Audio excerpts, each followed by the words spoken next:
నాకు చాలా గర్వంగా ఉంటుంది, చాలా ఆనందంగా ఉంటుంది. అతని హార్స్ రైడింగ్ చూస్తే మటుకు నాకు చాలా అసూయ వస్తుంది. నాకు చాలా తక్కువ సందర్భాల్లో నాకు అసూయ వస్తాయి. మొన్న ఈ మధ్యన అరకుకి వెళ్ళినప్పుడు గిరిజన ప్రాంతాల్లో ఉన్న సోదరులను చూసి ఆ పచ్చని చెట్ల మధ్య వాళ్ళ జీవన విధానాన్ని చూసి నాకు అసూయ వచ్చింది. అలాంటి అసూయ రామ్ చరణ్ చూస్తే నాకు మగధీరలు అనిపించింది. ఎంత అద్భుతంగా చేస్తున్నాడు ఇతను. చిన్నప్పుడు నేను కూడా నేర్చుకొని ఉంటే ఇలా ఇంట్లో కూర్చొని కాళ్ళు బారజాపుకొని కూర్చోకుండా, పుస్తకాలు కాకుండా ఇంకేదైనా చేస్తుంటే నేను ఇంత అద్భుతంగా చేసేవాడిని అనిపించేది. ఆ పట్టుదలతోటి నాకు హార్స్ రైడింగ్ నేర్చుకోలేదు జీవితంలో. ఇప్పుడు గబ్బర్ సింగ్ సినిమాకి నాకు హార్స్ రైడింగ్ పెట్టారు. అందరూ ఏమనుకున్నారంటే పవర్ స్టార్ అంటే అన్నీ వచ్చేసి అనుకున్నారు. నాకు తెలియదు అవన్నీ. హార్స్ రైడింగ్ అని చెప్పారు. ఓకే అని గుర్రం చూపించారు నాకు.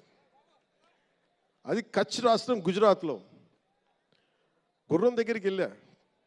సార్ ఏం లేదు, దౌడు తీసుకుంటే గ్యాలప్ మీద వచ్చేయాలంటే ఓకే షూర్ అన్నాం, డెఫినెట్గా వచ్చేస్తానన్నా. కింద పడితే ఏమవుతానో నాకు తెలియదు. సార్ నాకు ఒకటి తెలుసు, తెగింపు తెలుసు. గుర్రం దగ్గరికి వెళ్ళి చెప్పా, దానికి చెవిలో చెప్పాను, నాకు హార్స్ రైడింగ్ రాదు. వీళ్ళందరూ నన్ను ఎక్స్పెక్ట్ చేస్తారు చాలా గొప్ప హార్స్ రైడర్ అని. అంటే హీరో అంటే అన్నీ తెలియాలనుకుంటారు. నాకు తెలియదు హార్స్ రైడింగ్. దానికి ఒక చిన్న పంచదార ముక్కను చిన్న క్యారెట్ పెట్టా.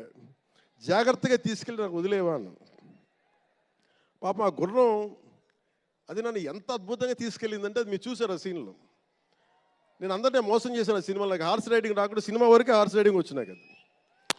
అలాంటి అంటే నాకు ఇది మాకేంటంటే మాకు సినిమాల్లో చూసినవన్నీ నాలాగా కాకుండా అన్నీ చాలా సుశిక్షితమైన ఒక